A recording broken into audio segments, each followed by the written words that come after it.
Welcome to the third episode of the Fiber Scouts podcast. That's Amberly. And that's Sam.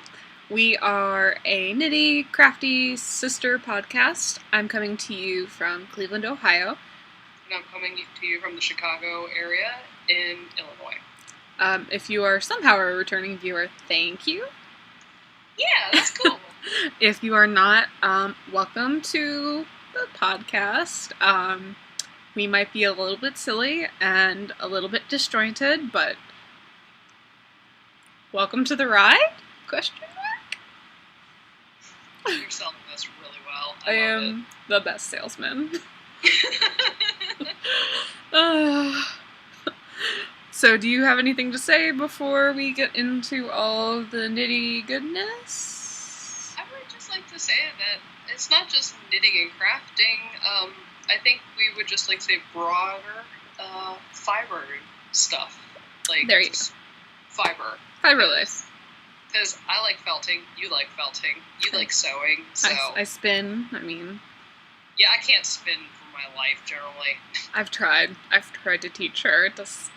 I'll have to show it off one of these days. And you know what? It looks great. It looks so like an art bat. I mean, an art yarn. It's beautiful. People pay for that. I'll learn how to weave one of these days, and then, you know.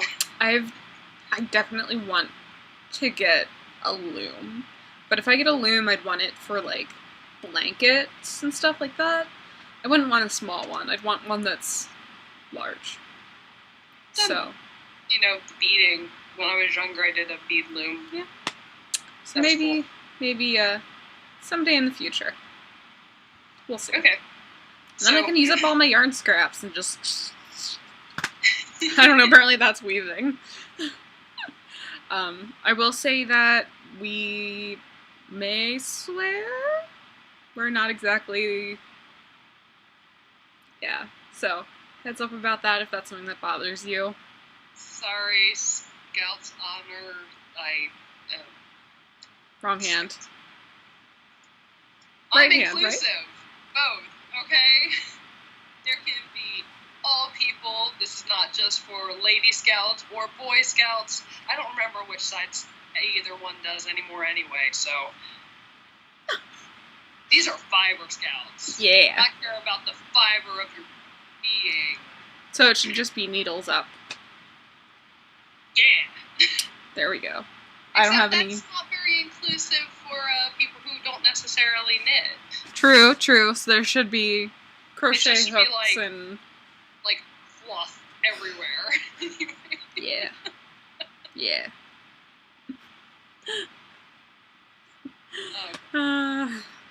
Okay. Anything else? I don't think so far. Okay. I think we can just roll into stash positions right now if we would like to. Sure. Stash positions being a portmanteau of, stash and acquisition. Stash enhancements, acquisitions, stashquisitions. And I'm not really going to say that we're the first people to come up with this term. I have no idea if anyone else has ever used that term before. Okay, so not trying to claim it, just using it. Yeah. Alright. Do you want to go first, or should I? I can go first, yeah. Okay. I will fuse over this one.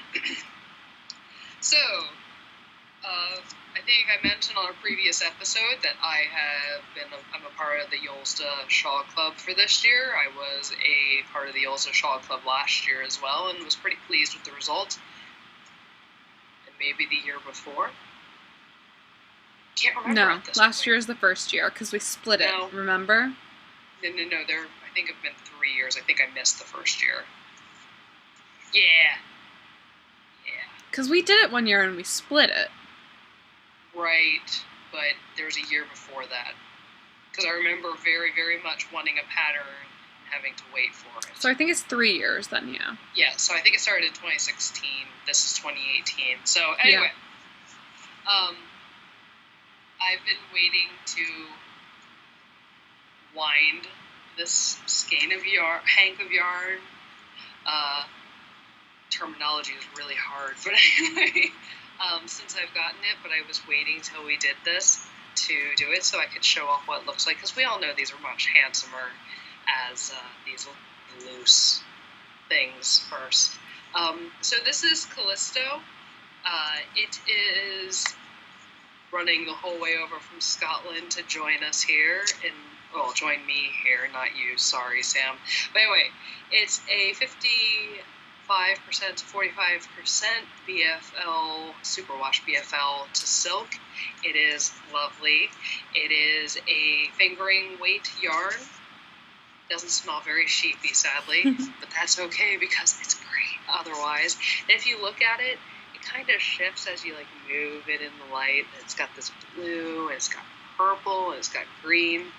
So it turns out that this was dyed in Yolsta's studio, and it was a kettle dyeing process, and it was dyed over multiple courses, and they actually started off initially in a bright orange color, and I love that it's just this layering technique that ended up with this very beautiful yarn, and I love it. BFL is lovely, and I like me some silk.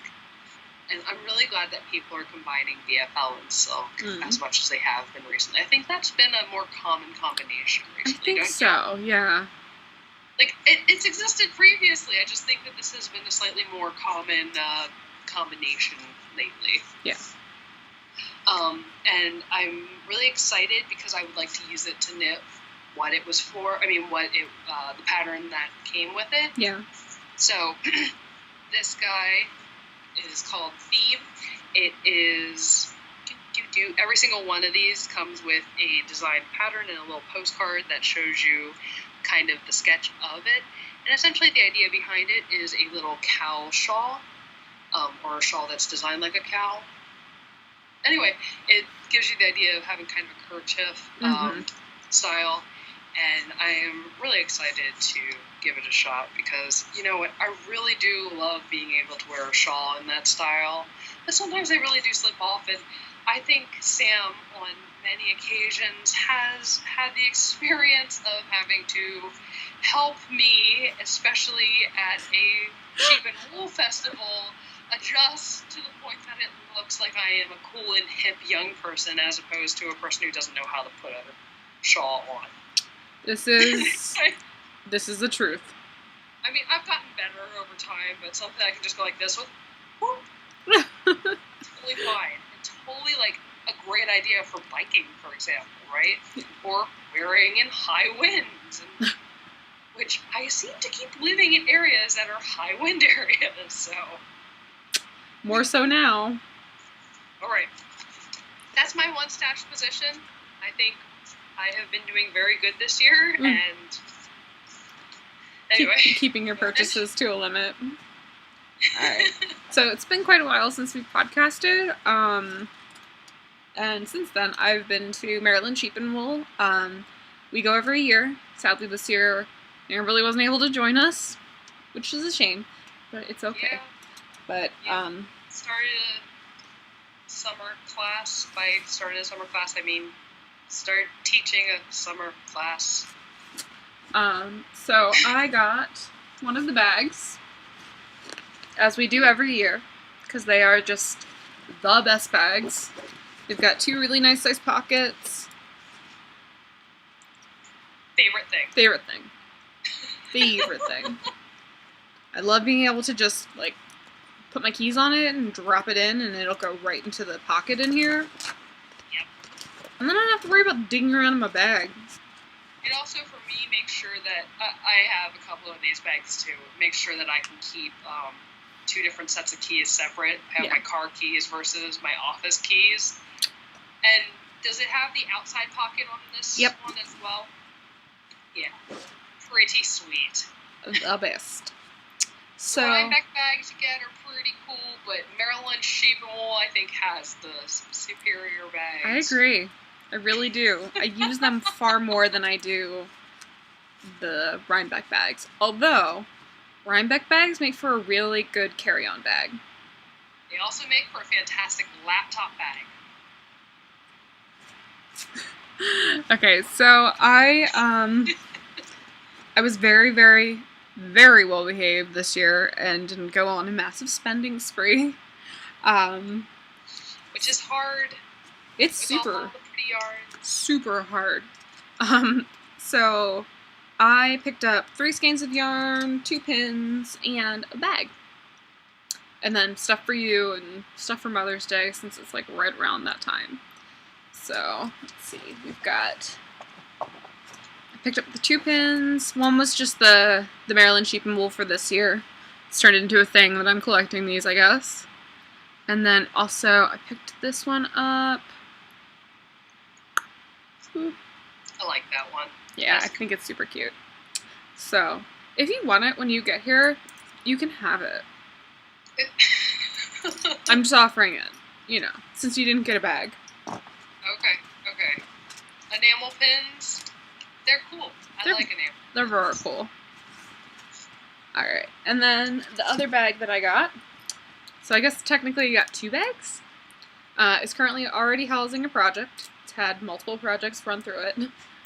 But, so, nice. This is from Ravelry. I saw them last year, but they were sold out at the time, because I think it was like one of the last booths that we saw, and I was really, really, really bummed out about it.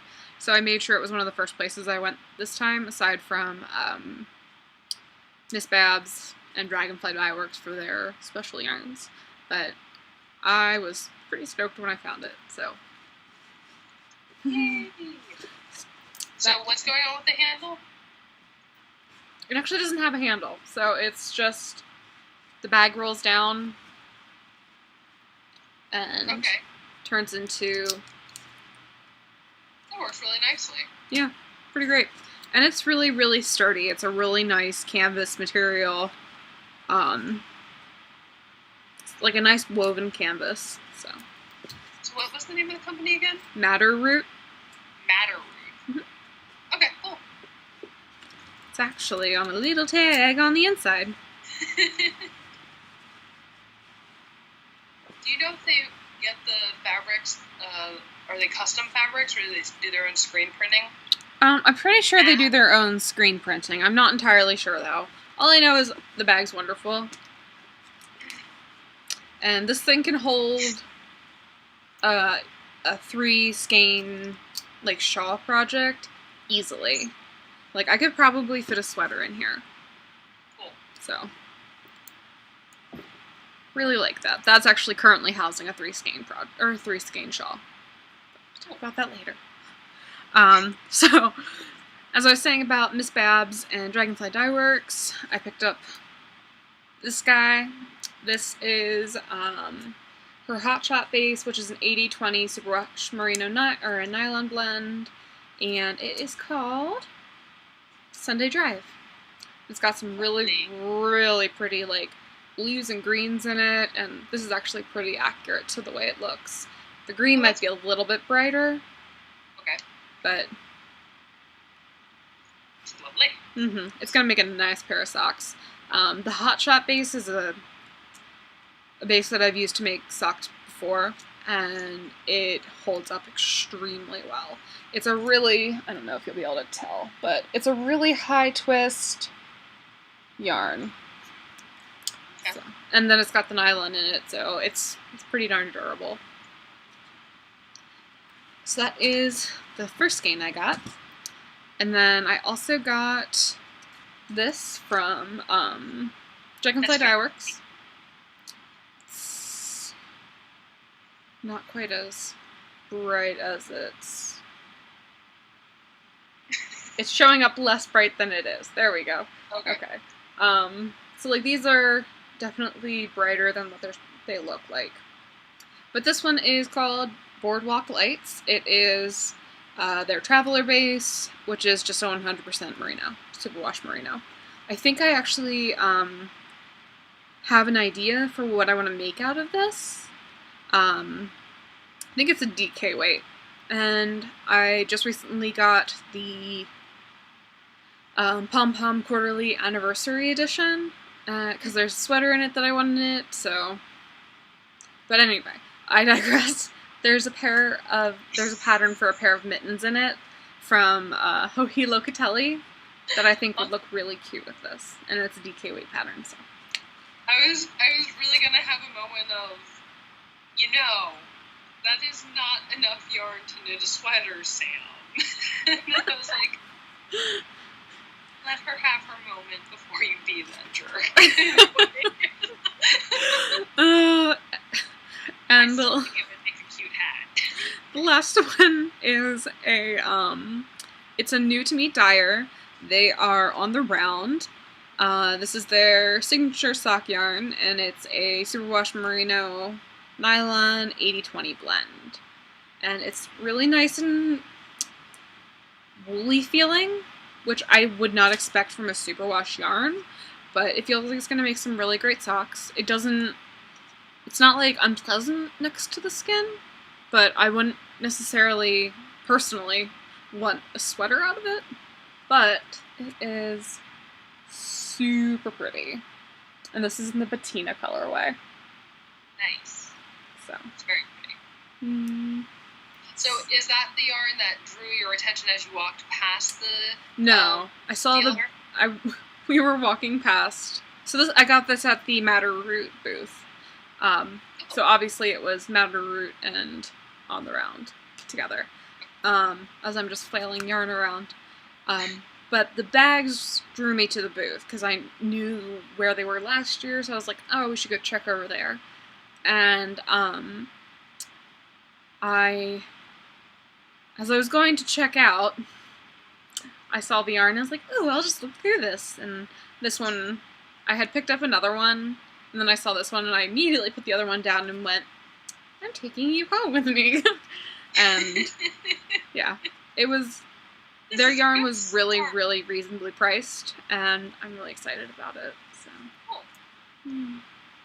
So that is all I have purchased in the last quite a while. Although I guess that's kind of a lie because I bought some yarn yesterday.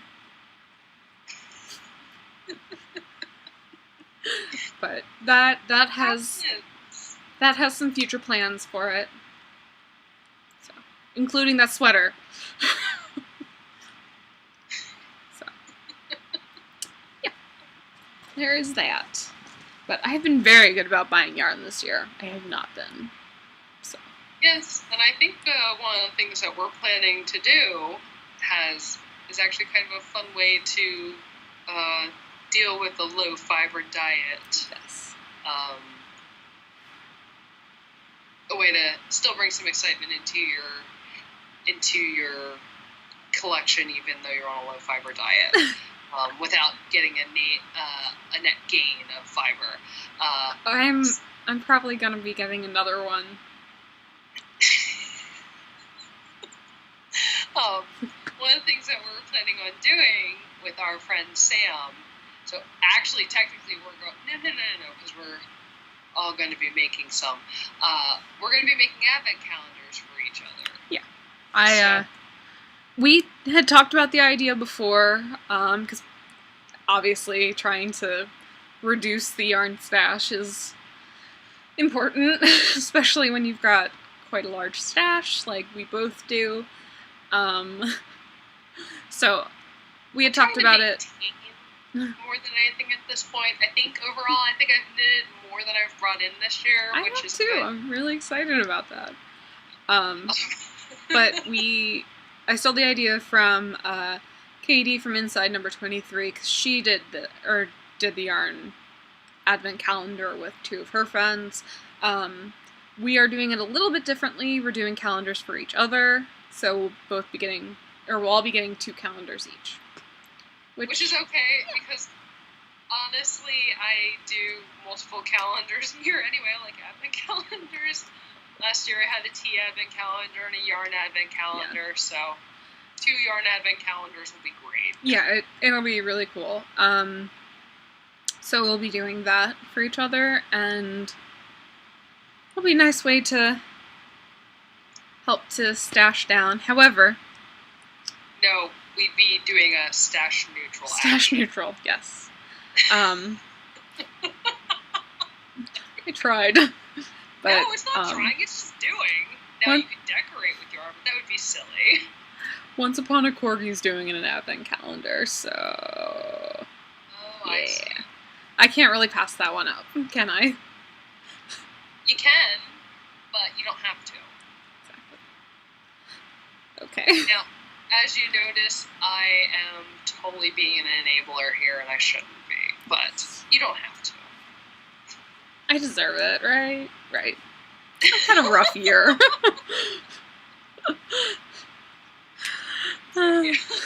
I've had a rough year. I deserve it. Alright. So shall we move into actual, like, knitting? Since we've been, like, blathering on for a while. Sure. Okay. Alright. I will go ahead and start. I've got quite a pile of socks that I've finished since we last recorded, which was over 2 months ago, I think. Yeah, it was over 2 months ago, because it was shortly before Maryland Sheep and Wool. So I've finished 4 pairs of socks since then. I've got 2 that are shorty socks, and then 2 that are more like regular length socks.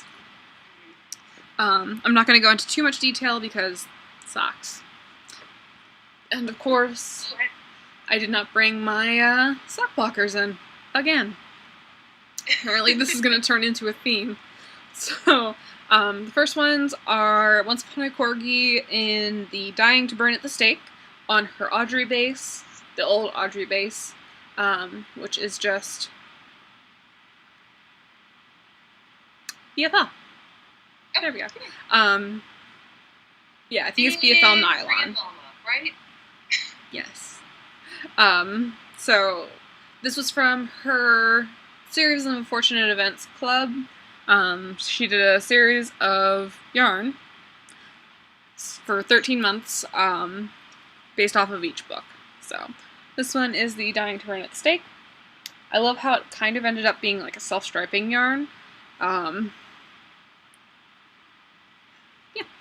So I did these on size 1 2.25 millimeter needles, I believe. So there's those. And then I finished up my Boy Who Lives socks. So we've got burger scratches. You're playing the burger. I'm sorry. So let's see. We've got Diagon Alley, and then Hogwarts and Weasley Burrow. Ah, love it. Mm-hmm. So, can I see a little bit closer on the Yeah. Diagon Alley versus the Weasley Burrow? Yeah, and then the body is the Boy Who Lived. So, Diagon Alley, Okay. Hogwarts, Okay. Weasley Burrow. Okay, cool. I loved the little specks of blue in this one. Mm-hmm. I thought it was really cute. So yeah, that's pair 2. Also knit on size 1 or 2.25 millimeters. And Cool. They are nice and matchy-matchy because... Did I say that these are mustache yarn? I don't know, but you can say that again. These are mustache yarn. This is from her summer reading or something like that last year. I really liked it, so. She did like a couple of books, and this one really drew me because Harry Potter, obviously. Alright, so there are those. They match up really well. I was really happy with them. It's one of the things I absolutely love about Mustache. The 2 perfect skeins, or the must match.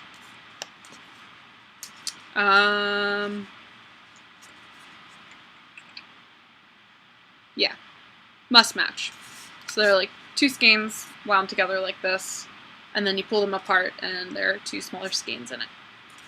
And this is actually also from the summer reading thing that she did. This is a Lion Witch in the Wardrobe. Oh, cool. And this is a mess up that she did. She didn't quite like the way it came out, so she had them up for a discount. You're like, okay. Yeah, I can't really argue with discounted mustache yarn. I love her. I love her yarns. She also is somebody else that I have a pair of socks that I wear so much in the winter, and they're holding up incredibly well. So, It's good. yeah. Alright, next pair. Also, my knitted yarn. My knitted socks. Also, shorty socks. It's another pair from Once Upon a Corgi in her Lemony Snicket colorway, which I've been ogling for a very long time, and the fact that I'm going to be doing the blanket with the Unfortunate Events Yarn Club just kind of gave me a reason to get it, so I can add it in. The one issue is that this is the new... Sorry. This is the new Audrey base. It's now just Superwash BFL. And it's really nice. It's got a really nice halo on it. I don't know. Okay, yeah.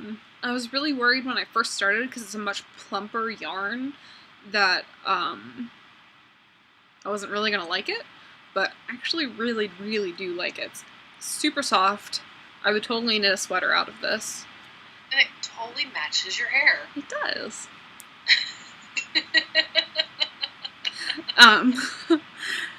But yeah, so this one, Lemony Snicket, yeah, I went through all of it. Cool. Alright, and then the last pair that I have are Jinx Yarn in her Inner Senshi colorway, and then the heel and toe are just, I think Koigu that I got that was on clearance at some point somewhere, and I was like, I'll just get a bunch and use it for heels and toes. Koigu's wonderful for heels and toes. It holds up really well, so I can't really recommend it highly enough. It's a really great option. But they also kind of match. I didn't really try to match them, so they're a little bit off. I just didn't feel like cutting the yarn or anything like that. So, yeah. Jinx is the one who does a lot of the Sailor Scout inspired yarns, right? I think you're thinking of junk yarn. Oh, you're right. I am thinking of junk yarn. But she does a lot of yarn that's kind of based off of like nerd culture, I guess you could say. She has some Studio Ghibli colorways and stuff like that. So, I really do like her yarn and her dye sense. I really need to get some more of her yarn at some point. So. Well, I do like your choice in color. I think it looks very much like Sailor Chibi Moon managed to make her way and, managed to shove her way into the team. She did. She did. I was kind of trying to make it Sailor Moon in there a little bit because there's no Sailor Moon stripe because it's Mercury, Jupiter, Mars. No. You know what's holding all Venus. that together? Luna? What's holding it all together? Luna. No. Luna and Artemis, clearly. No. What you need to do is get some little kitty buttons and put them on the side with some bows. Put a face at the bottom of each toe. No, put it on the side. So but yeah, these are great. I absolutely loved them. So I do have a How I Make My Socks pattern in the work. It's not going to be a paid-for pattern because it's more of a recipe than anything. So at some point in the near future, I will have that published on Ravelry. Mostly I need somebody to stop being so busy so that they can fully read through everything and make sure it makes sense. I'm not saying her, but her. Alright, so those are all of the socks that I have finished in the last 2-ish months, not including the socks I'm currently working on. Okay.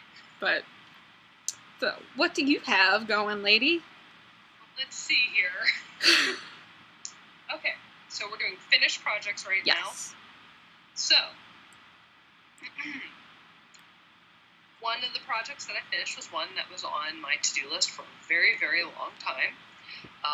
I've been I went through my stash a while ago, and I decided to remove yarn that I wasn't going to use. And specifically, I put into a box of things I'm going to sell or give away some Knit Picks yarn that I wasn't attached to anymore.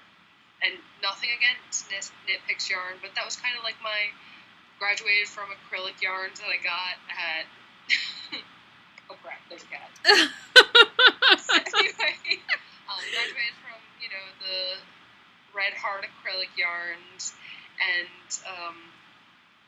there are like 3 levels of knitters. You have like when you start and you're getting yarn from like big box stores, and then your next level is like when you're like going with like knit picks and stuff along those lines, which there's nothing wrong with. Promise, there's nothing wrong with it. Oh yeah, exactly, I agree. And then you kind of almost get to the point where you go, oh, there's this other really nice yarn out here that's indie dyed and like has really cool colors, and it's not all just really flat one note colorways. Or more tonals, more variegated, that's more cohesive, I guess is the best way to put it. And that's what you're talking about. That's from stage 2. Yeah, I have moved. I've developed a preference for yarns that are a little more on the tonal, speckled, indie side. Yeah. Okay, I think that's a fair way to say it. Without sounding like an elitist. Right, because I really do think that Knit Picks does have a place in the world. Yeah. And I really do think if you're a good knitter, you can make Knit Picks yarn look good. Because it doesn't matter if you're not very good at working with something. If you're not very good at working with something, if you have really nice yarn and your technique's not great, your work might not look great. Once again, sounding like an elitist there, I realize. So I'm just saying, it doesn't matter where you start in some regards, although you can't block out acrylic for your life most of the time, right? You can try, but it will likely snap back, right? I think you would have to use something that gets higher heat than... You'd have to get something that goes to a higher temperature than water can go with steam. So, anyway, I would have You have to melt the plastic. Yeah, that's the issue. Anyway. Yeah. Okay, so back to what I was saying. I have some Knit Picks yarn that I still wanted to use because I had specific projects for them.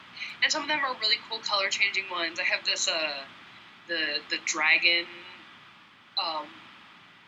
the color-changing dragon wing style shawl. Chroma? What is it called? The chroma yarn? Yeah, I want to make something with the chroma yarn. Here, I'll pull up what the pattern is. I think it was an AMBA pattern. It is an AMBA pattern, because I have mine that I really have to go back to, but it's got some sad memories attached to it, so. So, I definitely have a couple Knit Picks yarns that I really do want to use. It's just that I have other ones that I'm not attached to, and there's some that I don't like. I actually tried to use some of their lace yarns and Sea Dragon Shawl. Well, Sea Dragon Shawl. Okay, yeah. There's some that I tried to use and it snapped on me, and I decided I was done with it. If the yarn's gonna snap on me while I've put 10 hours into it. So, anyway. So there's this pattern. I had this, it's the Lonely Tree Pattern Shawl by Sylvia Bolivia, I believe is how the set of syllables go. And I made this is currently not blocked, with a worsted weight yarn that is 50% baby alpaca, 50% acrylic. It's an 80-20 blend. 80-20? Yeah. 20% acrylic, 80% baby alpaca. Oh, there's more baby alpaca than I expected, so it should block better than I expected it to as well. Yeah. Anyway.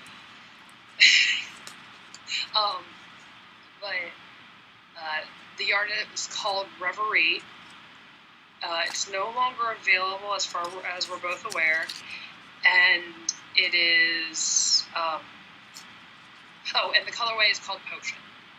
So, It's pretty much your standard leaf design, but it had very pretty pictures with it. It was a free pattern. I liked it, and honestly, I like the way that Sylvia writes her patterns. Me I think too. people have given her crap for swearing in her patterns. I don't mind that she swears. I'm not going to come down on her for expressing herself with language that she decides to express herself with. And yeah, I was very happy with this, despite the fact that it's simple and anyone can pretty much look it up. This was like a 2-day knit for me. Yeah. And I did use a lot less yarn than it predicted I would. I think I have 3 balls of yarn for this. I used 1.5. I am a tight knitter. This should block out nicely still. But I think there's a slight overestimation on the pattern itself as to how much yarn is needed. Also, just a recommendation, if you have any yarn left over from this using this Ravelry, if you have some in your stash, it is cat approved. Schrodinger, the fluffy one that went by, not the big one not the big cat Heisenberg who just tried to kiss me in front of everyone, was rolling around on this and hugging it and, honestly wrestling with it. Anyway, she likes this very much, so I think I might end up crocheting up some cat toys with the rest of this. We also realized something last time we tried to record this, that we actually both decided to knit the same pattern out of the same yarn. Mine's just in lavender. So you can kind of see the pattern a little better. Yeah, it's not quite as dark. Stuff. But yeah, it is a very nice pattern. The only reason I abandoned this is I started knitting this about 5 years ago, and while I still considered myself a capital K knitter then, I was in the infancy of my capital K knitterness. I couldn't really read my what I'd done, and I didn't really know where I was in the pattern, so I was just this is for somebody as a thank you. I don't want to mess it up.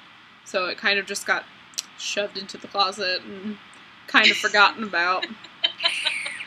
But it's okay, because I have 2.5 more balls, so clearly I can actually knit one and know what I'm doing. And I gotta say, despite this thing does get finished off with the picot edge, Picot? It's Picot, right? Yeah, Picot. This is bound off with a Picot bind off. I did not mind doing it that much this time around. Look at you! I think I'm starting to get over the fact that it takes forever to do this bind off, but still. Anyway. Yeah. So I'm doing an I-cord bind off. Exactly. I-cords. Whatever. Whatever. But, yeah.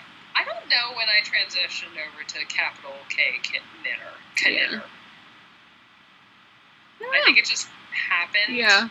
I don't think I realized there was a difference. I feel like there are some times where you're going to look back on older projects that you've done and you'll go, oh, okay, that was probably around this time. I'll have to look at that. Yeah. Say hi. I'm the one who was eating the pattern. I mean, the shawl. The shawl. Yes, indeed. Okay, so the other finished project I have was one I showed off in the last one that I was, I think I showed it as a stash position. I finally did it. Yes. So, before I show it off, okay, this was one of the Yolsta shawl pattern, one of the Yolsta Club patterns, okay, it's a wrap. So I had this yarn for it called Deimos, and the pattern was Phobos. Okay, proof that this is a yarn approved of by kitty cats. intro has just claimed the shawl for Turn it a herself. little more. Can't see A little it. more? Sorry. Yeah. There you go.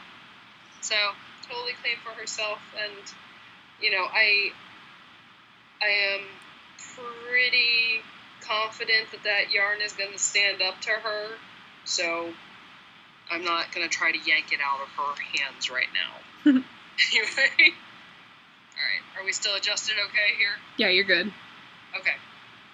So anyway, this pattern, made it with this yarn.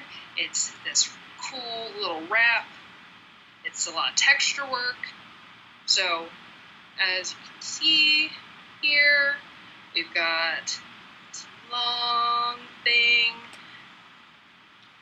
Alright, so we start off in this area where we kind of have a nice little diamond shape. And then you construct it from the center and you build out from here. And then you go out and you make these chevrons that get a little bit bigger and bigger as you go down, farther and farther. And then you get down here and you construct each one of these triangular bits here and put them together. And then you add on your border and you kind of attach your other border down here. I really... This wasn't my favorite thing to knit. I really do like Yolsta's patterns. I like texture work. I don't know what was going on with me necessarily when I was doing this. I really like the yarn.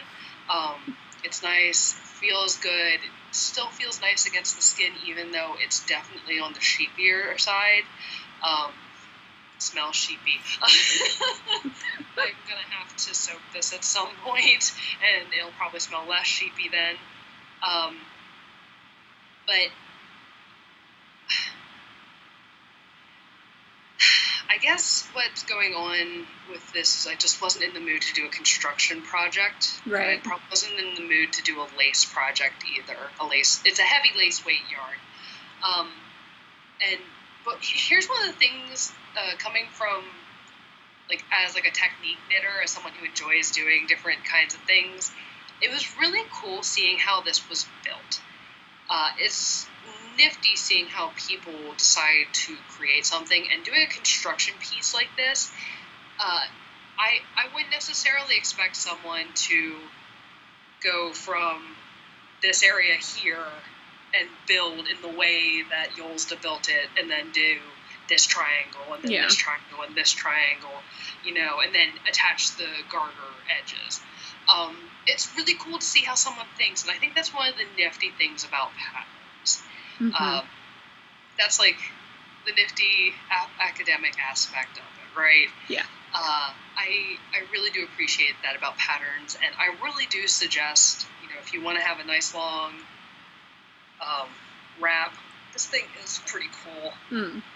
I mean, it's not even blocked yet, and it fits nicely around my shoulders.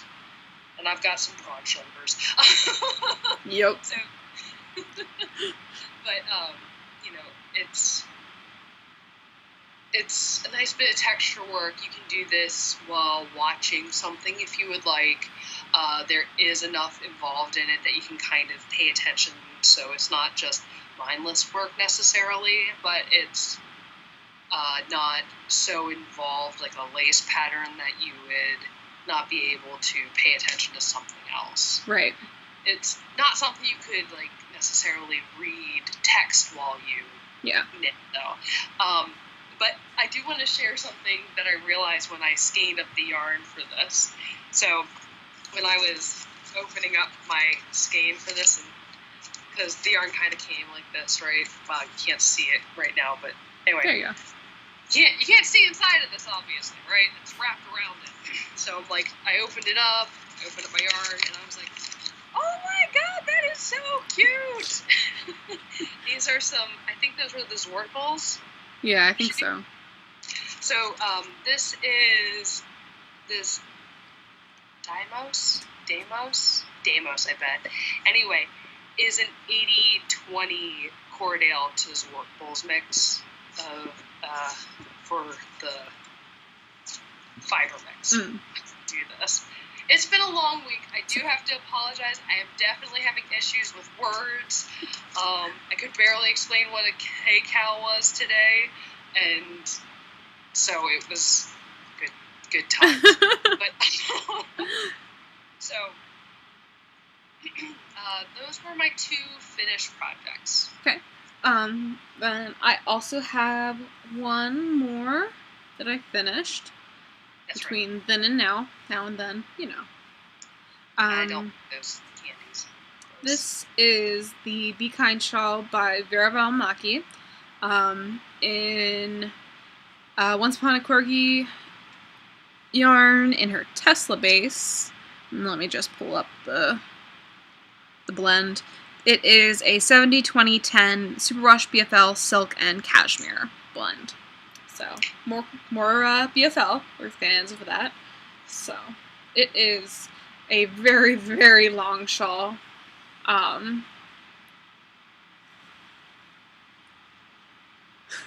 All the ends are not woven in, obviously. I know.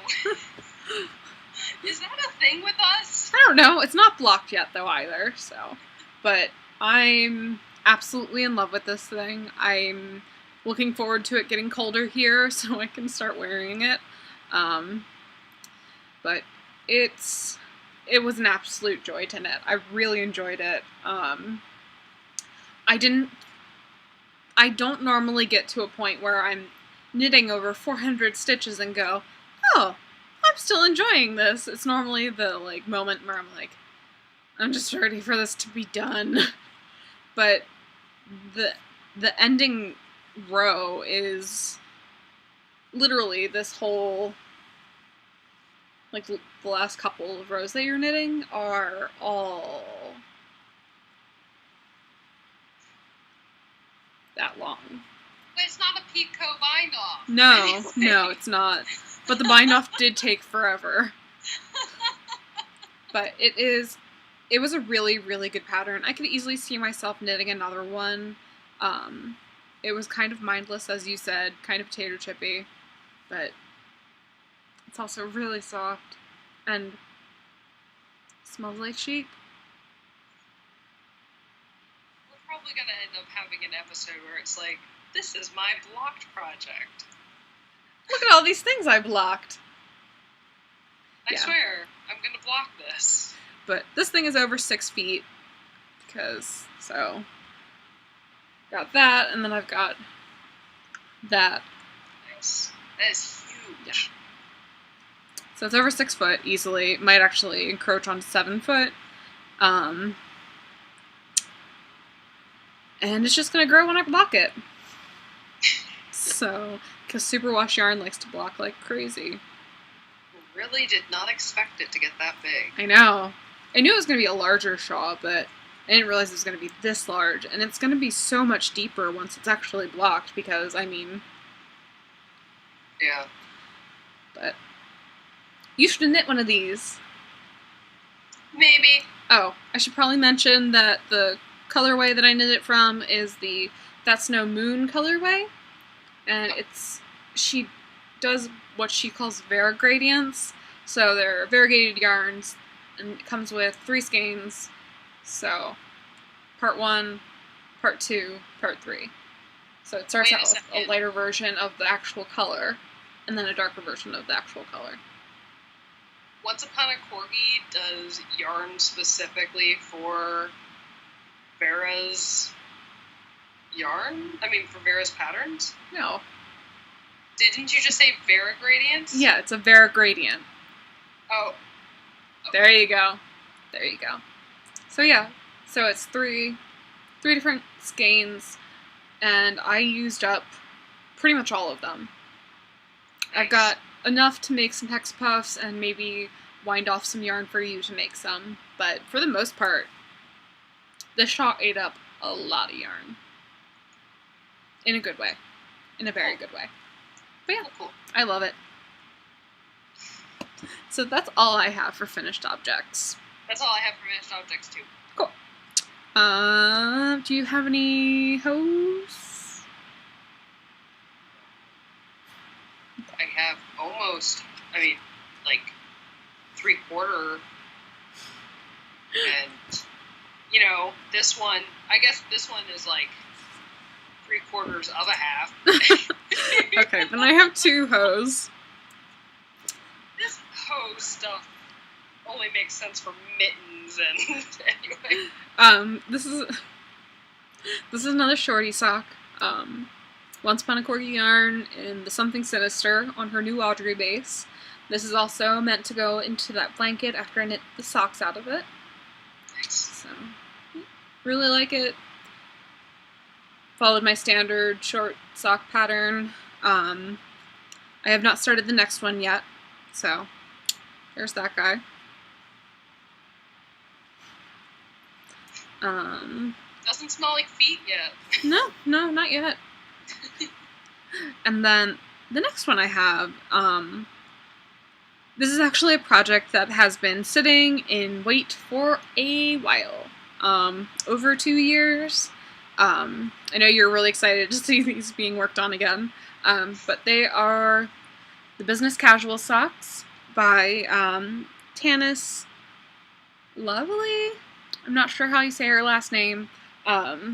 In the Beam Me Up colorway by Western Sky. Yeah, Western Sky Knits on the Twinkle sock base. And these guys are so much fun. There's so much sparkle in them. And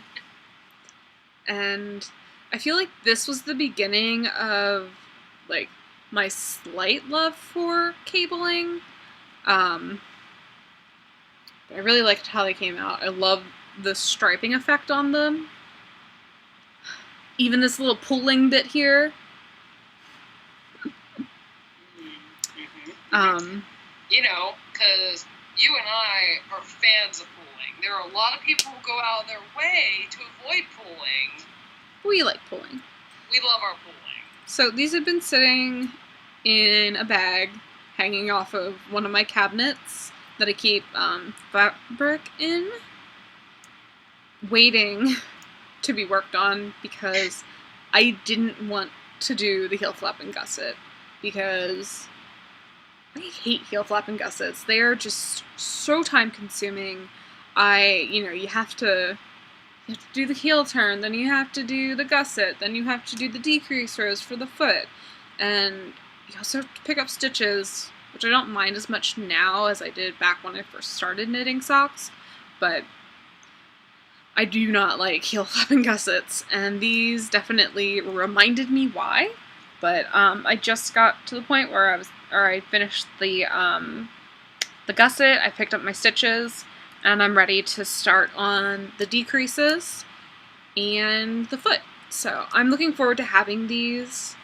At this point, it's a product knit, but I'm sure once I'm done with the decreases, it'll be more of a process knit for me because I don't want to do the decreases. Amberly, do the decreases for me.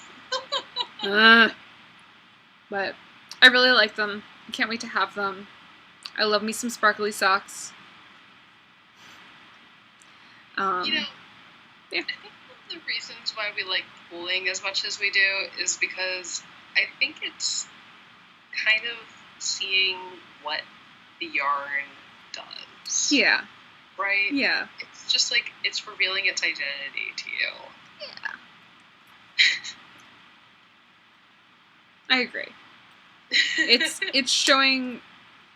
It shows what the hand dyer can do if it's been hand dyed. But yeah, I agree. I like pulling, unless it's like on a sweater, in which case it's kind of Right. That's something else. on socks though. Oh yeah. Right.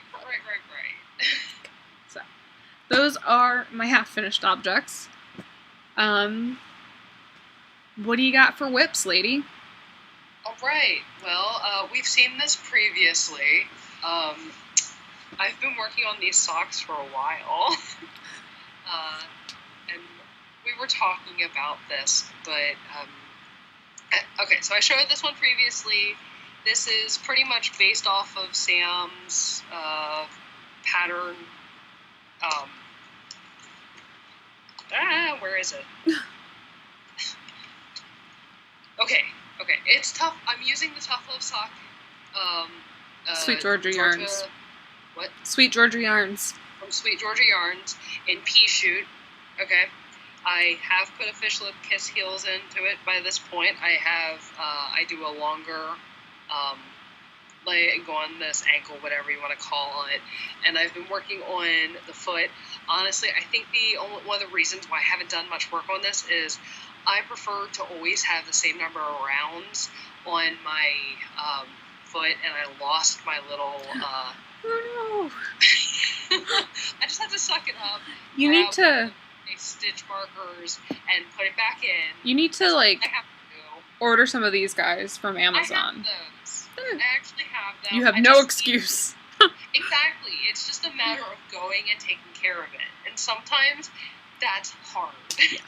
But I'll grab my bag for this. I'm like, I'm gonna go and I'm gonna take this. This is really bright orange right now. Yeah, it is. I'm gonna go and I'm gonna take this to the movies with me before things get started. Or I'm gonna knit while we're waiting for the food. And then I look at this and I'm like, I don't know how far along I am on this right now.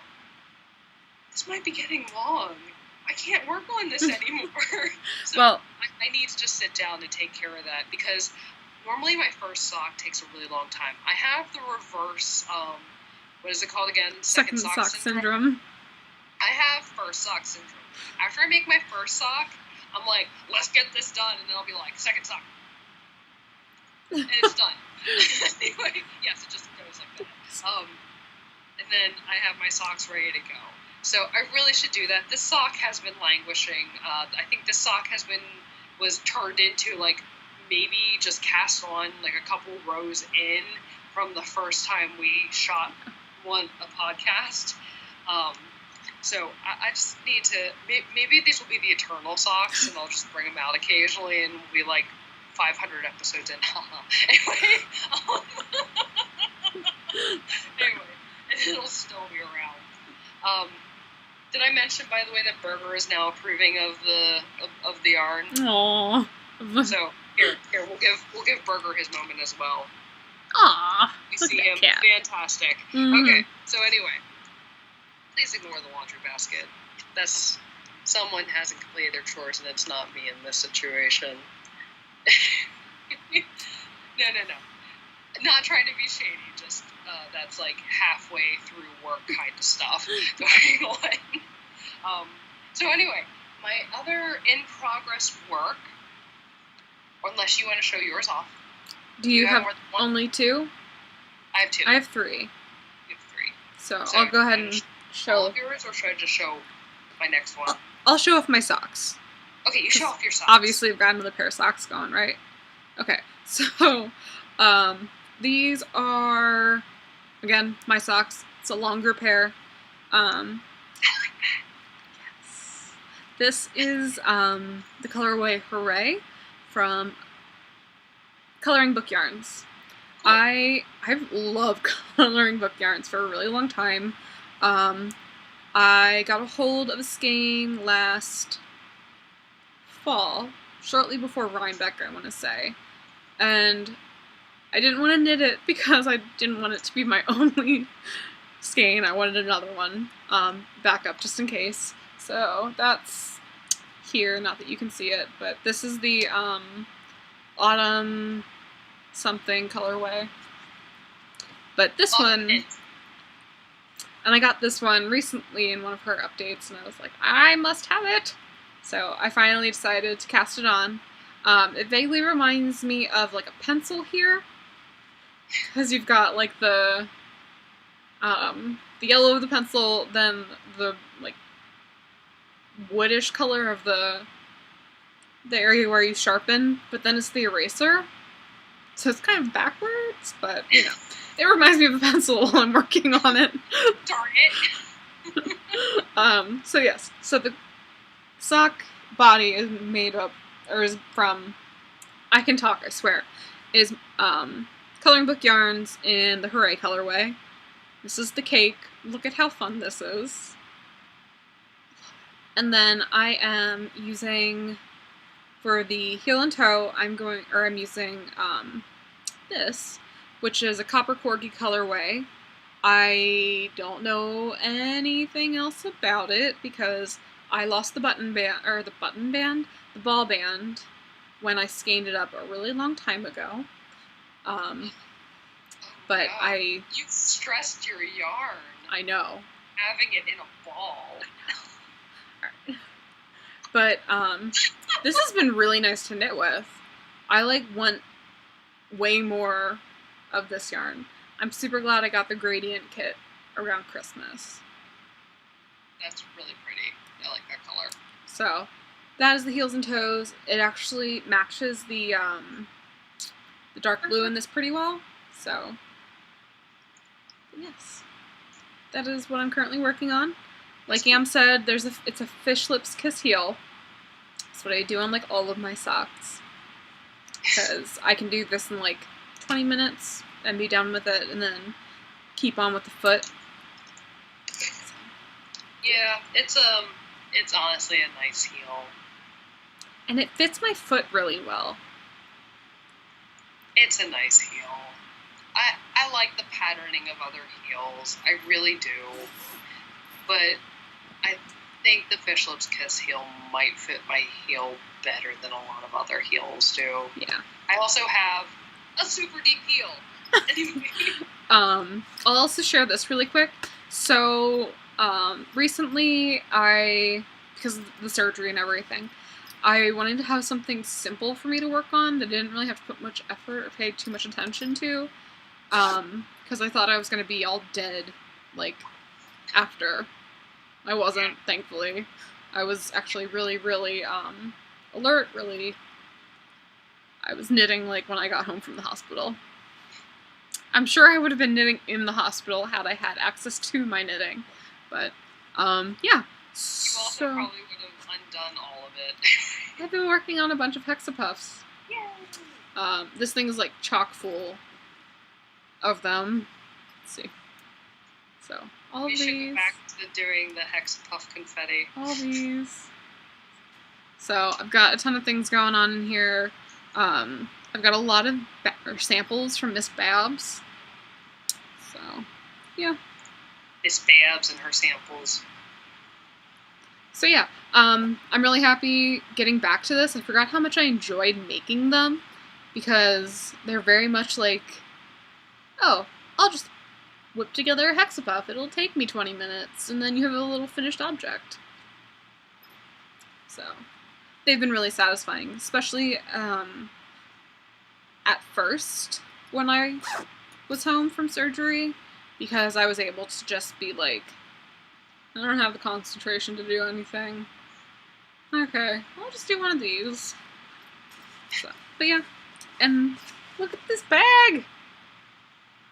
It's so cute. Very cute. Got it at Barnes & Noble at some point, and it was on clearance. So it was $4. Totally not available anymore. Nope. Yeah. So those are my hexapuffs. I figured I'd show those real quick since there's something small. Something simple. Oh. Pattern is by Tiny Owl Knits. There are other hexapuffs out there, though. Yeah. I think she does, or I think it's a size 4 for the needles. I ordered a new set of needles for them, for making them, because, let me tell you, the wooden needles that I started with, those wooden DPNs, they got to the point where they were really, really blunted at the end, and it made it really hard to do the cast on that she has you do. So I got myself a pair of Knitter's Pride Zings. Bless you. Knitter Pride Zings, the size 4 in the DPNs. So they've been a real treat. So that's probably also part of it. So why don't you go ahead and share yours? My next two are a little bigger, so I don't want to. So Burger has moved over to get in the way. Okay, so I've been working on the Celestarium shawl by. I should keep notes like a teacher. But anyway, Audrey Nicollet. Okay. Celestarium is a constellation map, essentially, of the northern sky. So it's kind of based on this kind of idea, which is pretty cool. So essentially, it's going to be a bunch of beading. So you really can't get a really good idea of what's going on just yet, right? Yeah. But you're putting in some beading here in place of the constellations. So I'm doing this on some Knit Picks yarn, once again. And I'm doing it with pellet yarn, actually. So one of those, like Knit Picks basic yarns. It's a merino fingering weight yarn. I'm doing this. No. Isn't it No? Peruvian wool? You're right, it's Peruvian wool. Sorry about that. I could have gotten up the tag and not look like a butt, but hey, whatever. Uninformed. Corrections corner. Anyway, so one of the cool things about this pattern is that sorry, 1 second, I have a cat trying to get involved with everything right now. So anyway, one of the cool things about this pattern is that, as you can probably guess, the night sky doesn't have a repeating pattern to it, right? And this is a lot of stitches that you're getting in here, okay? Yeah. Careful you don't lose any stitches. No, I was going oh my god, what am I doing? Stop, Amberly, stop! Anyway, so there's a lot here. So what Audrey does here is she actually breaks it down into sections. So you have an internal circle that you start on, and then you get down into an outer circle that's 2 sections, then 4 sections, then 8 sections. So it breaks it down into chunks that are really, really manageable. I can do this pattern while reading. I can do this pattern while watching. Sorry, when I say reading, it's better to say while watching something in a foreign language. So something with subtitles. I am. Anyway, once again, cat. They're really involved with me right now. I am so sorry. It's okay. And he's trying to steal. Oh God. You can have the alpaca one. You can't have that one. Oh dear. Exactly. They spent a lot of time on that. So, anyway, I'm not really sure where I was going. This is a really cool thing. It's broken down in a way that you can do it. I really do suggest it. It's interesting, so it's not too boring. I mean, it's not really boring. It's a pie shawl, so you're not doing you're not doing any purling, which is, a plus when it comes to me. I like to write entire posts about how purling is the devil, because I've actually measured how much slower I am at purling, which isn't significantly slower, but it's slow enough that I'm like, I notice the difference when it's a long enough period of time. But anyway, it's a fun knit. It's cool, and it's nerdy because it's the night sky. I'm gonna do the southern sky one as well. So one of the cool things you do here, one of the things that makes it easy actually, is that everywhere that you put a yarn over and a knit 2 together, you're going to put a bead where that knit 2 together was at previously. So it's easy to see where that bead is coming in next. And to do the beading, one of the things that a tool I picked up at last Rhinebeck at the Mrs. Babs booth was one of these Flegel beaters. So in this little tube from the Gossamer Web. So there's just this nice stainless steel, I believe, flexible thing that can handle quite a beating on my part, because I've flexed this quite a bit already. It has this little tip to it that you can see has a little bit of a grab, right? Mm-hmm. You just grab the yarn, you pull the bead out through it, and you just get it onto the yarn, and then you're able to put it back onto your needle and knit it. I mean, honestly, because of the fact that you can store quite a few beads on this thing, and you can just shove them on really easily, it's great because you're not like taking a crochet hook, dipping it in, trying to get one on, then doing it, and then doing it again, doing it. Like, this has saved me enough time that I'm actually kind of happy that I picked this thing up. It's a little expensive, but if you bead enough, or you have a project coming up that's going to require a lot of beading, it's kind of nice. So I imagine it would also work really well to help pick up stitches. I could see that. I think a crochet hook might be a little better.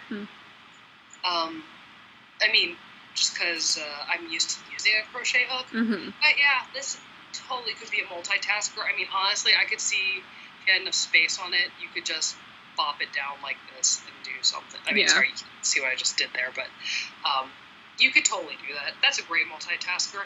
The problem with a crochet hook is you can't put very many beads onto it most of the time because it widens quickly enough. The one thing is that you have to buy the one that's appropriately sized for the yarn you're going to be working with. So I think currently the yarn I'm working with is kind of the max size for this Flegel beater. Because you can start splitting the yarn otherwise. Right. Also, I'm working with these nice little dynamite seed beads. They're pretty fantastic. They've been showing up pretty great. Oh, and I forgot. I should mention, this is actually a present that was purchased for me about, I don't even know how many years ago. It was a ago. really long time ago. At least 5 years ago, probably. By Sam. That Sam right there. That there. Anyway. Nope, that was Ken. That was my husband. Ken? Yeah. Ken got that one?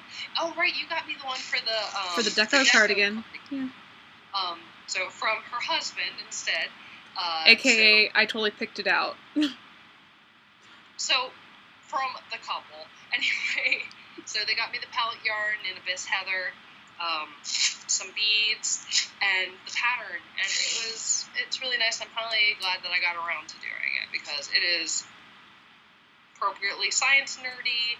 And, you know, honestly, this is my first pie shawl. I've done half pies, but never a pie shawl. And they're nice and easy. I love pie shawls.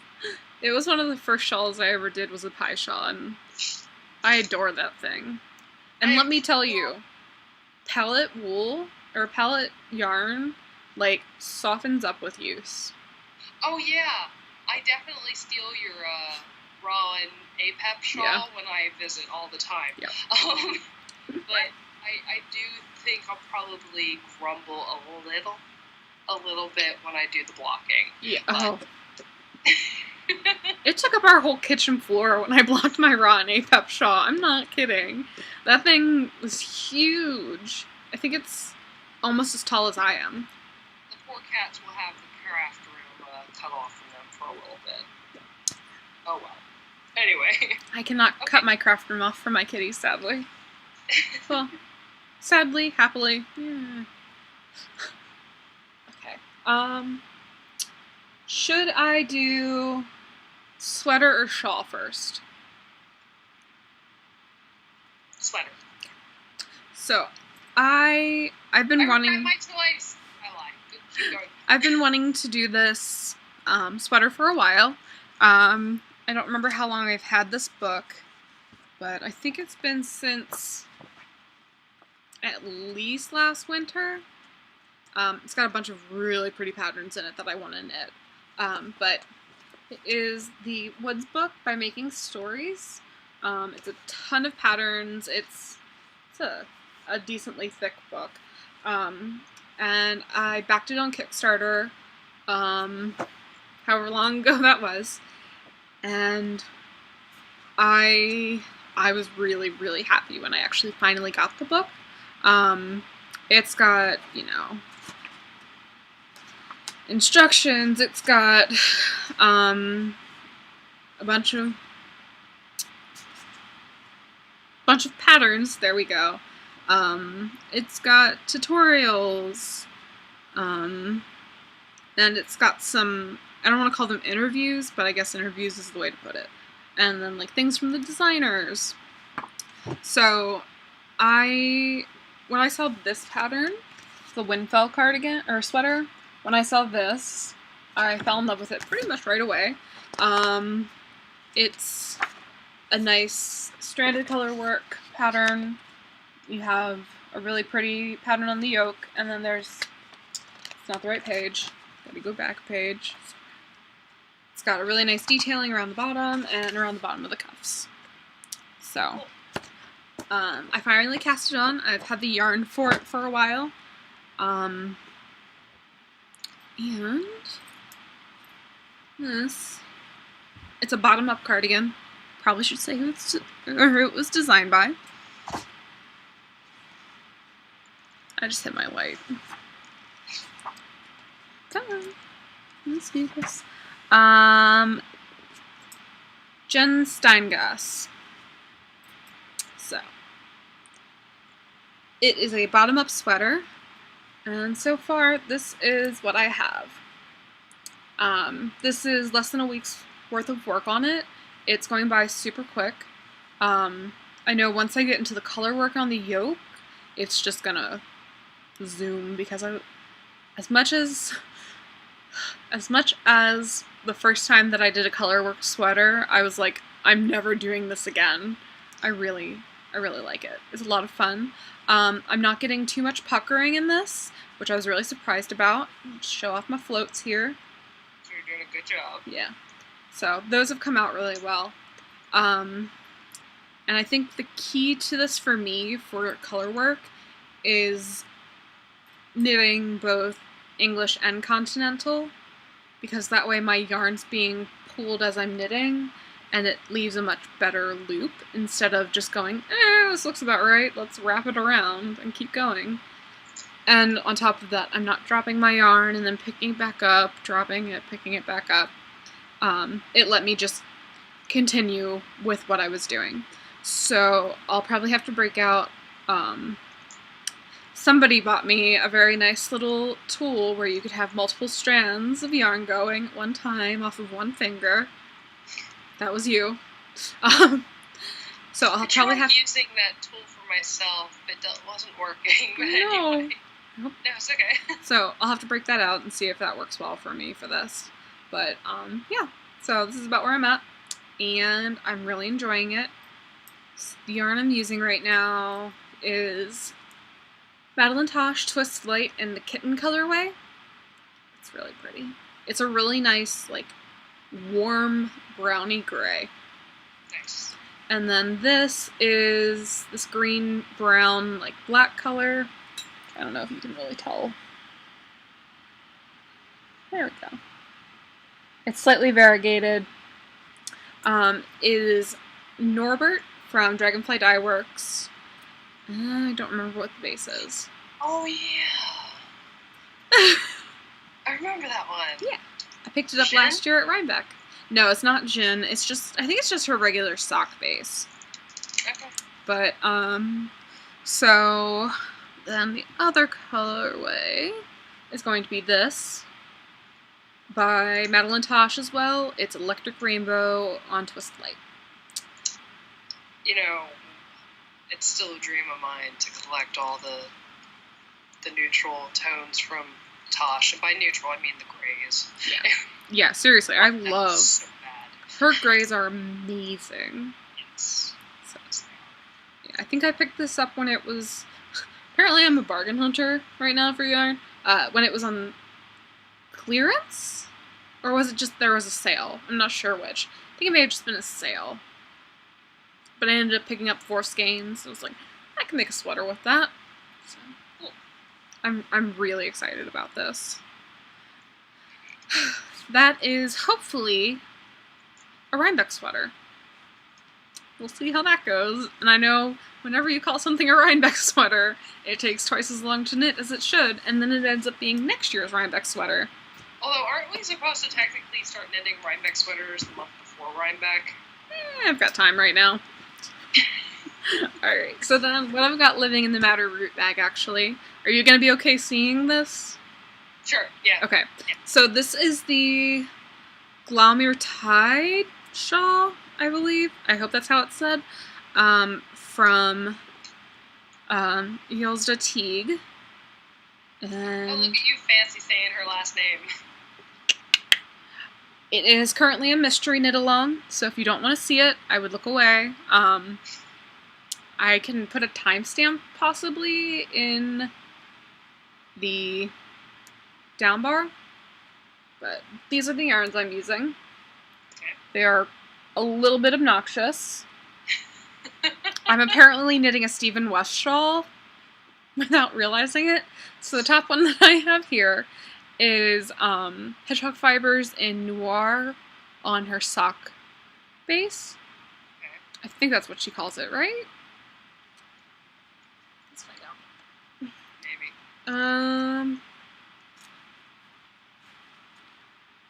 Yeah, just her sock yarn. Cool. So hedgehog fibers in the noir colorway. I bought this one quite a while ago because I was like, it's so pretty. I need to do socks or something with it. But now it's going into a shawl. Which is one of the reasons why I don't feel bad about buying single skeins of fingering weight yarn. Yeah, they go into shawls like that. Or socks. Especially since people are doing, like, all these cool gradient things now. This is hedgehog fibers in arsenic. This is a colorway that I saw and fell in absolute love with. I think I was looking through the in search of for sale thread from Hedgehog. Right. And saw this, fell in love with it. It's called arsenic. I've kind of got a weird thing for arsenic. I did a report on it in chemistry class in high school, and I don't know. Arsenic. Tastes lemon? Anyway. Some men just can't hold their arsenic. But I, like, for weeks or even months, I, like, searched through the stash option on Reddit. Not Reddit, oh my god. The stash option on Ravelry. You know? And I found a skein, and I was like, I have to have it. So it's been sitting in my stash for a while, because I just didn't want to use it too soon, so it marinated. But it has made its way into a shawl. So apparently those two yarns are just like super special. So, and then this one is 50 Shades of Yay from Yarn Love. Yes. And it's the Goldilocks fingering base, which is an MCN. It's really lovely. 80-10-10, and her yarn smells so good. I don't normally like it when, like, dyers perfume their yarns, because it's usually, like, lavender, and lavender gives me headaches. But she uses something that's, like, orangey. It just smells good.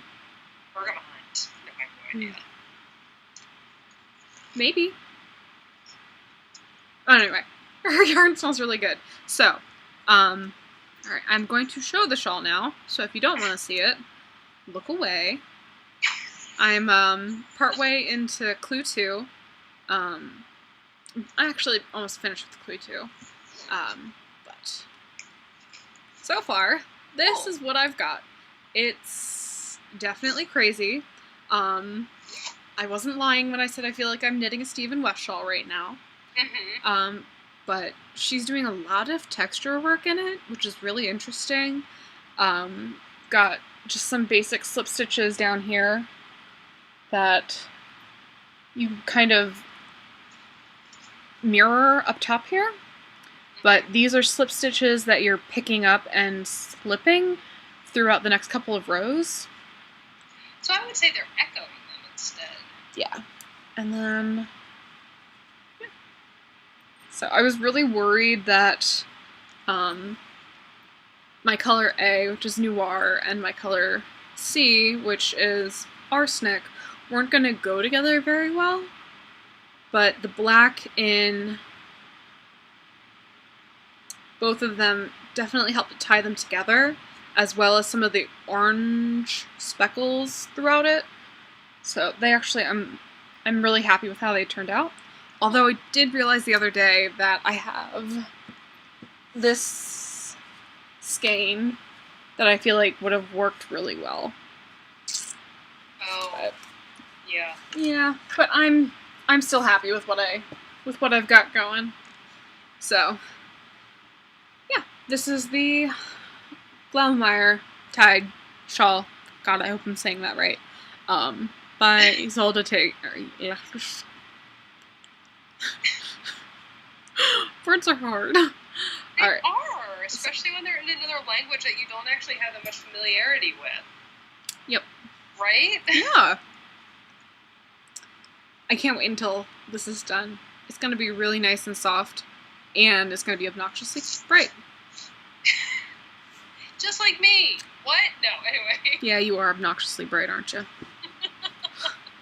So, I actually kind of want to share something that we were doing in my lab recently.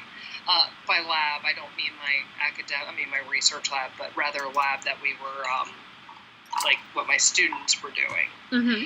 So we did a 3D printing lab. And your typical 3D printing lab, I'm bringing this up because this is kind of crafty. Okay. In your typical 3D printing lab, what you do is you do a phase change. You take a plastic in its solid form, you melt it so that you get it into its liquid form, and then you let it reform into its solid, right? Well, we decided, we have this technique from 3D printing instead where we have a solution that contains a monomer to make with a dye in it, and we can hit it with light, and when we hit it with light, we break a bond in it. And we use blue light in order to break this bond. And when we break this bond, we form a radical, and these radicals can essentially do some stuff and make a polymer, all right? We're not going to go super in-depth here, all right? But essentially, these one-electron species go around, they want to find another one-electron species and be like, high five, buddy, let's be best buds, okay? I hate when we describe things that way. But anyway, so essentially we have to do like we expose it to blue light, we get one layer, and then we lower it and we expose it to more blue light and we get another layer. So I made, just to show you the first one that I did, not my first one, but one of the ones I did for calibration to make sure things were working for everyone, was I made this little teacup. Little way over. Yep, there you go. So this little teacup. Huh. And as you can see, it's hollow and everything. I'm not going to put anything into it. But the dye that we use in it was, I think, previously used for Doritos. And essentially what the dye does is it prevents the blue light from going down too far and taking care of everything. One of the ones that one of my students did and they left behind, and I was going to give to the secretary until they recently asked for it, was this Taj Mahal. Oh, wow. Yeah, isn't that pretty cool? And you can kind of see the detail. A little bit over. How it's made up of a bunch of different layers. I could definitely see it with the cup. So one of the things I hope in the future I get the chance to make the Eiffel Tower. I would really like to do that, and I'd like to make the pirate ship. And then the one I actually cut my teeth on, and I'll show you the mistake ones first for this, just cause. So we were having issues with our depth on it initially, so we get something that looks like Gene Simmons' boot, so you really can't tell what we were going for yet, right? No. Alright. We were getting them too skinny. I think you might almost be able to tell what we're aiming for. I think so. And then we perfected it. If I don't break it in the process of grabbing it.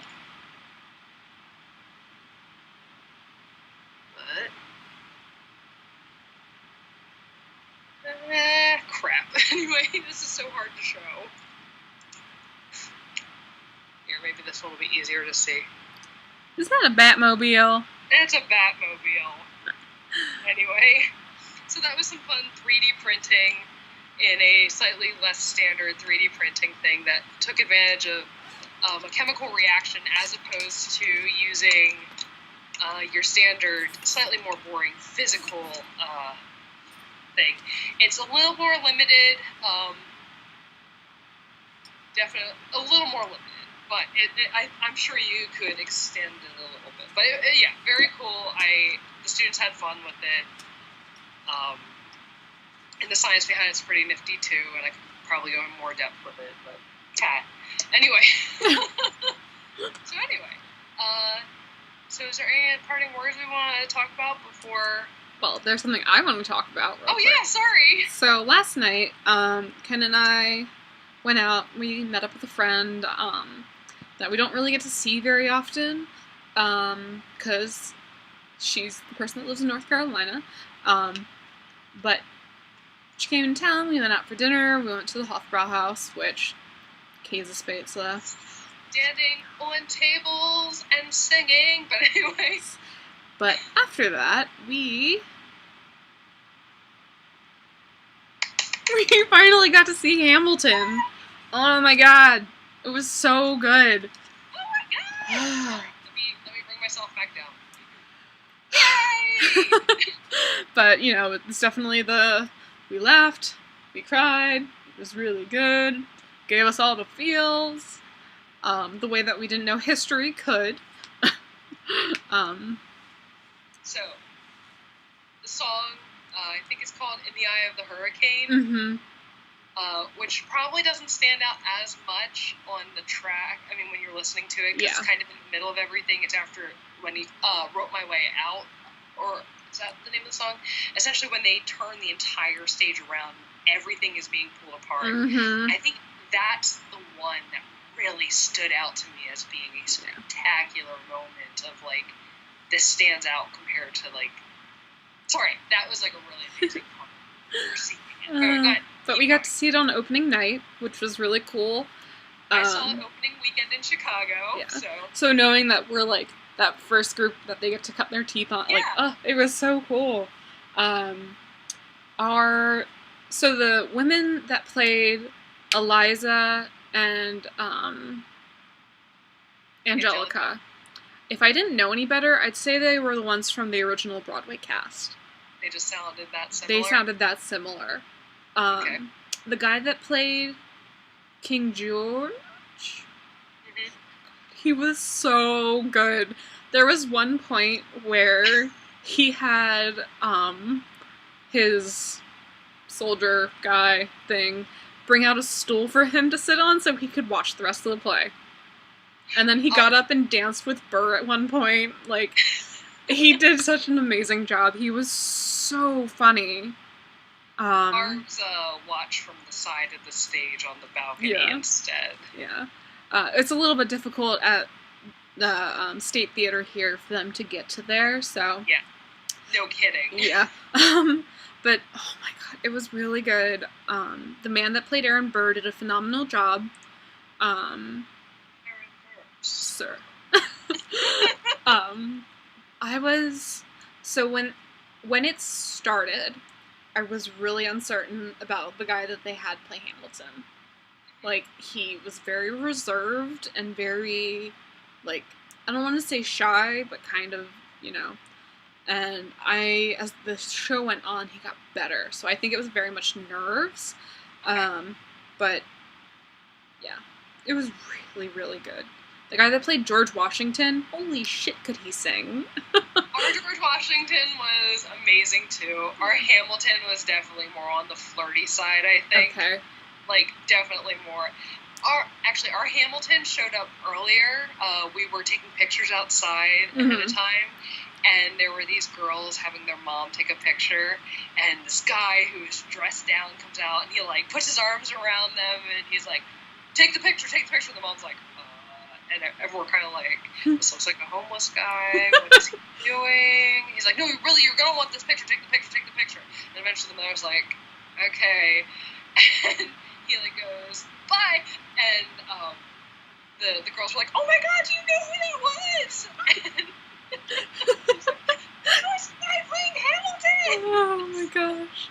So it was incredibly good. I'm really glad we finally got to see it. So. I'm very happy you saw it too. Yeah. I think the stage, it was much smaller than I think what, because for some reason they went with the State Theater instead of the Palace, but it was just so well done. The stage that rotated and they did a very good job. So, wait for it. Wait for it. you ever realized how quiet it is and then how loud and big that song is? Yeah. It's amazing performed live. Yes. Okay. And the room where it happened, oh my gosh, that was, It makes the album, the soundtrack is amazing in the first place, but I'm sure you're going to listen to that a lot more and be like, so much. Yeah. You're going to be that person all over again. Yeah. And, like, I think it's the first show that we've been to where barely anybody left, like, early. Like, you know how people always leave, like, a couple minutes early so they can get out to their car and leave before everyone else? Yeah, everyone's like, really? I love this. Seriously. Like, everybody stood up. And, I think they did, like, 4 or 5 bows extra. So, they did a really good Cleveland. Sorry, we've got... This is one of the things I miss about Cleveland. Yeah. I mean, Chicago has a great musical theater scene. Yeah. Don't get me wrong, but Cleveland is... It's the second largest, I think. Has this amazing energy. Like, and people buy those tickets, like, this weekend, I'm actually, despite all the work I have to do, I'm going to go see Waitress. So I'm excited about that. It was kind of one of those things that we're like, we really want to go see this, and we're like, screw it, we're gonna go see it, and we bought the tickets. So I saw it last year. It was one of the first shows we saw in the season. I don't know if maybe it was the mood I was in or what, but I didn't enjoy it as much as I thought I was going to.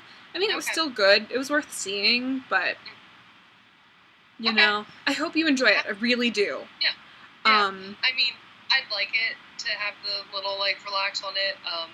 And I guess, so I would like to recommend, last week I took 2 trips to the art theater. I would like to actually go to the art theater a lot more, because I do like to see the independent films a little bit more. Yeah. I do like to see the less independent films. I'm sorry, 1 second. I have to destroy something.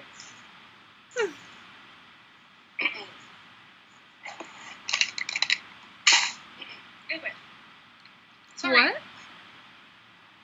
It was a bug. What kind of bug? Centipede. Ugh. Yeah, I would, if it was a spider, I would have been more than happy, but none of the cats took care of it. I was giving them a chance. So if you were noticing me, like, glancing off screen a bunch of times, that was what was going on. Thanks, Tro! Anyway, Tro, tail, please. Okay. Anyway, I went and I saw... I went and I saw 2 movies at the art theater recently, and I would like to suggest them. One, I saw How to Talk to Girls at Parties, which was based on a Neil Gaiman short story. It was fun. It definitely expands on the story. It's got some fun punk rock vibes, and I swear, watching it, it reminded me so much of being at a show. It has been such a long time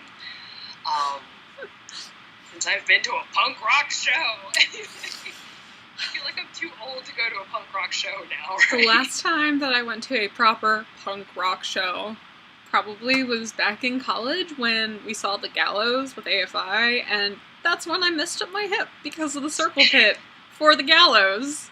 I think the last time was in college for me as well. It's just, like, the older you get, the more it's like, I don't want to be squished by people. Mm-hmm. I will be squished by people for AFI. What? Oh. I will... Right. Worth it for AFI. Absolutely. But then then the next day, I think, because it was the 4th of July, we went and saw the Will You Be My Neighbor documentary. And you know what? Mm. It was so good. I cried. I know it's embarrassing. And you know what? I can just say, you don't have to see it in a theater, but it had a really good documentary vibe. It reminded me of being at the Cleveland Film Festival. at the Cleveland Film Festival because the art theater is smaller, and it's great to see a documentary at the film festival.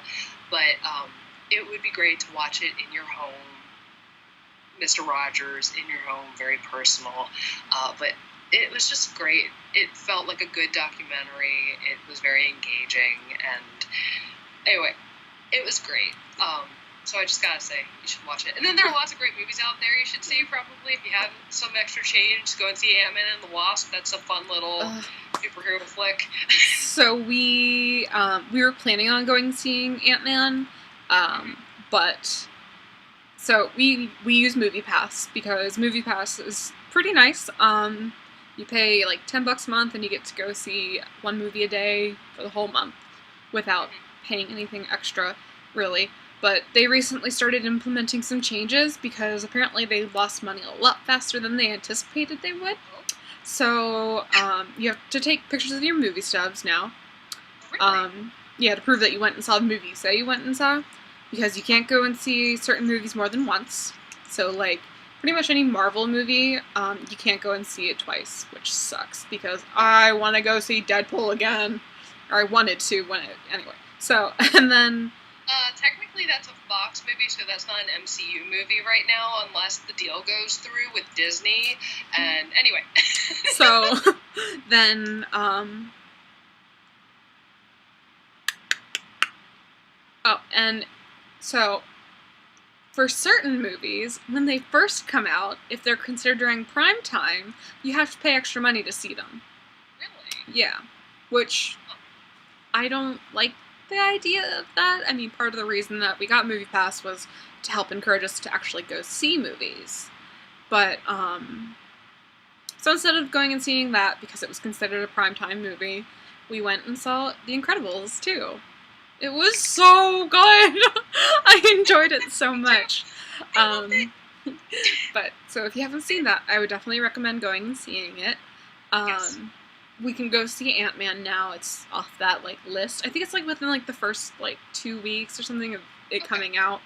But, so yeah, we'll probably go see that soon. There are a couple of other movies that I wanted to see this summer, but we haven't seen them yet. So, I'll have to look into that. There's probably a good chance I've already seen them, but we definitely, normally are like, it's Friday. What movie should we go see? Since we both had a really stressful week, what do we do? Yeah. But I think Princess Mononoke is coming to theaters through Fathom, like in the next couple of days. So delivery service was all over the place the last 2 weeks here. Really? Because it's not supposed to be Kiki until later. Maybe it was earlier. I think it was because it was the art theaters doing it instead. Yeah. So, I've already seen Kiki in theaters. That was like a year ago for Fathom's Ghibli Fest last year, because they're doing them this year too.